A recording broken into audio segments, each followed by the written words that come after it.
వక్రతుండ మహాకాయ సూర్యకోటి సమప్రభ నిర్విఘ్నం కురు మే దేవ సర్వకార్యేషు సర్వదా. గురు బ్రహ్మా గురుర్విష్ణు గురుర్దేవో మహేశ్వరః గురు సాక్షాత్ పరబ్రహ్మ తస్మై శ్రీ గురవే నమః. శరదా శరదాంభోజ వదనా వదనాంబుజే సర్వదా సర్వదాస్మాకం సన్నిధిః సన్నిధిం క్రియాత్. ఓం గం గణపతయే నమః. సద్గురవే నమః. శ్రీ మహాసరస్వత్యై నమః. ఓం ద్రాం దత్తాత్రేయాయ నమః. ఓం శ్రీ సాయిరామ్. ఓం దాం దత్తాత్రేయాయ నమః. ఓం శ్రీం శ్రీపాదవల్లభ నరసింహ సరస్వత్యై నమః.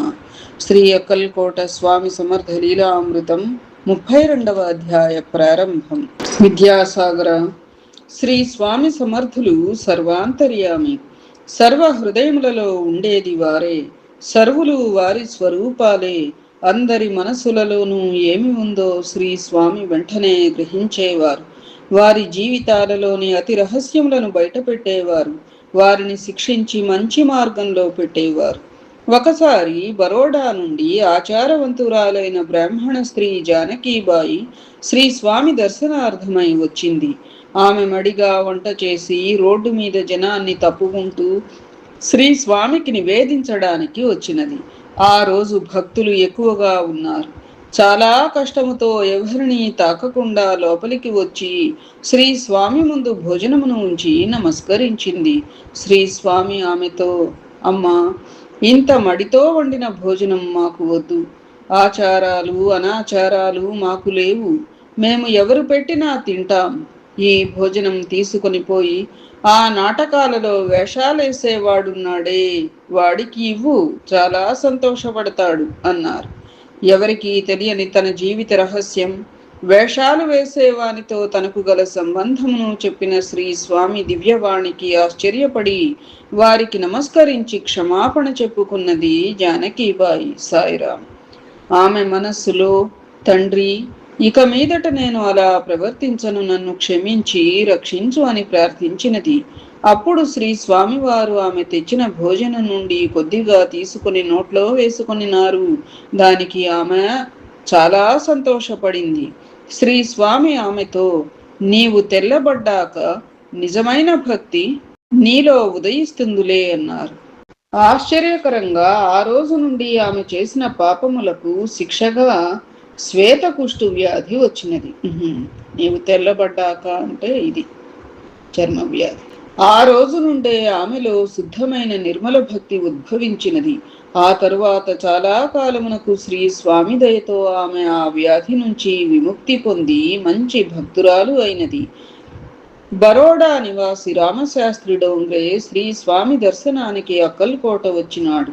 అక్కడ శ్రీ స్వామిని దర్శించిన తరువాత అతని మిత్రులు దక్షిణ దేశం వెళ్లి శ్రీ కార్తీక స్వామిని దర్శించేందుకు వెళ్ళుచు దారిలో శ్రీ స్వామి సమర్థులను దర్శించడానికి అక్కల్కోట వచ్చినారు. వారు అందరూ తిరిగి బయలుదేరగా శ్రీ స్వామి వారి యాత్రను కొనసాగించమని ఆజ్ఞను ఇచ్చినారు. శాస్త్రి తాను కూడా వారితో వెళ్ళడానికి నిర్ణయించుకుని శ్రీ స్వామిని దర్శించి అనుమతి కోరినాడు. శ్రీ స్వామి అనుమతి ఇయ్యక అక్కడనే ఉండిపోమ్మనినారు. తను ఒక్కడు మిత్రులను వదిలి ఉండడానికి మనస్కరించలేదు. శ్రీ కార్తీక స్వామిని దర్శించాలని, మిత్రులతో యాత్ర చేయాలని అతనికి ఉన్నది. అయితే అక్కడ ఉన్న భక్తులు శ్రీ స్వామి ఆజ్ఞను మీరవద్దు అన్నారు. వారి అనుమతి లేనిదే ఎవ్వరూ వెళ్ళకూడదు, అదంత మంచిది కాదు, వారి మాట విని ఉండిపోండి, మీ మేలు కొరకే అలా చెప్పి ఉంటారు అని సలహా ఇచ్చినారు. శ్రీ శాస్త్రి ఆగిపోయినాడు. కార్తీక పౌర్ణమి నాడు శ్రీ స్వామికి హారతి సేవ జరుగుతున్నది. శ్రీ స్వామి రామశాస్త్రి డోంగ్రేకు మాత్రం కార్తీక స్వామిగా దర్శనం ఇచ్చినారు. హారతి అయ్యే వరకు ఆ దర్శనం కొనసాగినది. ఈ అద్భుత లీలలను చూచి శాస్త్రికి శ్రీ స్వామి ఎందుకు ఆగిపోమన్నారో తెలిసినది. సకల దేవతా స్వరూపుడైన శ్రీ స్వామి ప్రత్యక్షంగా అక్కడ ఉండగా ఇహ ఇతర యాత్రలు ఏడా? ఈ అక్కల్కోటయే సకల పుణ్యక్షేత్రాల సంగమమని అర్థమైంది. అచంచలమైన విశ్వాసంతో 2 సంవత్సరాలు శ్రీ స్వామి సేవలో ఉండిపోయినాడు. ఆ తరువాత అతనిని శ్రీ స్వామి బరోడా వెళ్ళమనిరి. శాస్త్రి అక్కడ పురాణ పఠనం, హరి సంకీర్తనము చేస్తూ దైవ సాధనలో జీవితం గడిపినాడు. ఒకరోజు దేశ్ముఖ్వాడాలో శ్రీ స్వామివారు, సేవకులు మరియు భక్తులు అందరూ కూర్చుని ఉండగా అచ్చటికి సయ్యద్ మహమ్మద్ అనే ముస్లిం వచ్చాడు. అతను ఇస్లాం మత గ్రంథాలను క్షుణ్ణంగా చదివిన తత్వవేత్త. అతను శ్రీ స్వామివారు ఎక్కడున్నారని అడుగుతూ వచ్చాడు. అక్కడ ఉన్నవారు ఏమని సమాధానం ఇయ్యాలో తెలియక బదులు పలకలేదు. శ్రీ స్వామివారు అక్కడ ఉండగానే శ్రీ స్వామివారు ఎక్కడ అని అంటాడేమిటి అని అతను అన్యమతస్థుడు అని ఊరుకుండినారు. ఇంతలో శ్రీ స్వామియే, ఇటు చూడుము, నేనే శ్రీ స్వామిని అని గట్టిగా చెప్పారు. సయ్యద్ వారి వైపు చూశాడు. ఆ స్వరం వింటూనే, శ్రీ స్వామిని దర్శించుతూనే ఆయన గజగజ ఉనికిపోయాడు. అతనికి కన్నుల వెంట ఆనంద భాష్పాలు రాలుచున్నవి. శరీరమంతా తీవ్రంగా కంపించింది. కొద్ది క్షణాలలో అతను పరవశించి కన్నులు మూసుకున్నాడు. వెంటనే అతను సమాధి స్థితిలోనికి వెళ్ళాడు.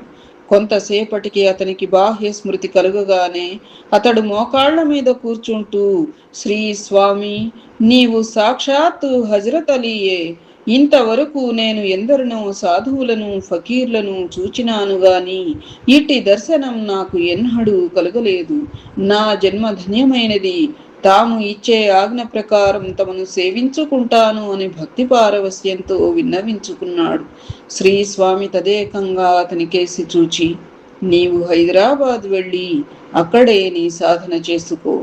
మేము అక్కడ ఇక్కడ ఎల్లెడలా ఉన్నాం అని అన్నారు. వారి ఆజ్ఞ ప్రకారం అతడట్లే వెళ్ళి తన శేష జీవితం దైవ సాధనలో గడిపినాడు. ఏకనాథ్ మందిర ప్రాంతంలో త్రాగడానికి నీళ్లు లేవు. ఒక లోతైన బావి ఉన్నది, కానీ అందులో నీళ్లు మురికి వాసన కొడుతున్నాయి. ఒక రోజున శిష్య భక్త సమేతంగా శ్రీ స్వామివారు ఆ మందిరానికి విచ్చేసినారు. అక్కడ పరిస్థితి తెలుసుకుని ఒక పెద్ద కర్రను తీసుకుని దానిని నీటిలో ముంచి రెండవ చివర తన ముక్కుకు ఆనించుకుని వాసన చూచినారు. భక్తులందరికీ, ఆ ప్రాంతము వారికి ఆశ్చర్యం కలిగినది.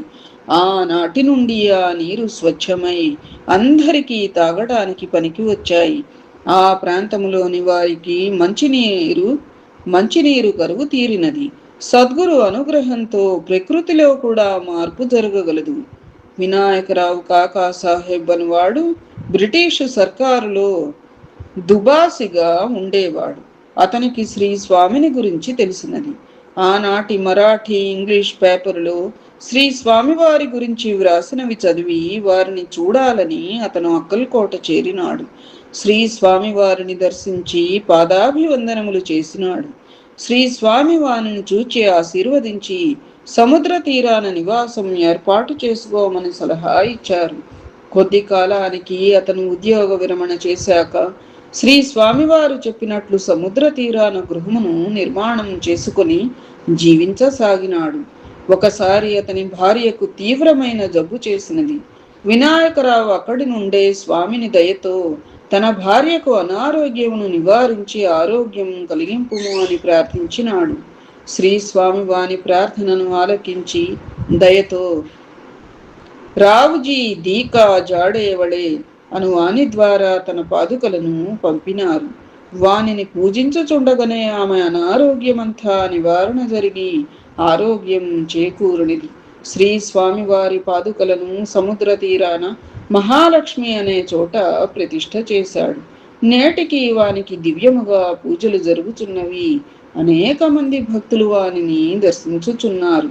విద్యాసాగర, శ్రీ స్వామి అనేక దేవతా స్వరూపాలలో భక్తుల యొక్క కోరికలను అనుసరించి కనిపించుటయే కాకుండా ఒకేసారి అనేక చోట్ల కనిపించి ఆర్తుల కోరికలు తీర్చిన సందర్భాలు అనేకం కలవు. అవి అనంత సాగరములు. ఒకే సమయంలో వేలాది మంది శ్రీ స్వామిని పూజించి వారి అనుగ్రహమును పొందినారు మరియు నేటికిని పొందుచున్నారు. నీవు నరసింహవాడిలో శ్రీ స్వామిని స్వప్న రూపంలో దర్శించితివి కదా. అటులనే అనేక మందికి స్వయంగాను స్వప్నంలోను అనేక మందికి స్వయంగా స్వప్నంలో కనిపించుచుండు. అది వారి లీలా విలాసం అని నిత్యానందుడు చెప్పెను. సుబ్రహ్మణ్యం సుబ్రహ్మణ్యం షణ్ముఖనాథ సుబ్రహ్మణ్యం శివ శివ శివ శివ సుబ్రహ్మణ్యం హర హర హర హర సుబ్రహ్మణ్యం. ఇది విద్యాసాగర శ్రీ నిత్యానంద యోగి సంవాద రూపమున శ్రీ దత్తాత్రేయ సంప్రదాయ శిష్య పరంపరలోని శ్రీ శ్రీ శ్రీ స్వామి విఠలానంద సరస్వతి మహారాజ్ శ్రీ విఠల్ బాబాజీ విరచిత శ్రీ అక్కల్కోట స్వామి సమర్థ లీలామృతం 32వ అధ్యాయం సంపూర్ణం. ఏతత్ఫలం సర్వం సద్గురు చరణారవిందార్పణమస్తు. సద్గురవే నమః. శ్రీమాత్రే నమః. ఓం ద్రాం దత్తాత్రేయాయ నమః. స్వస్తి.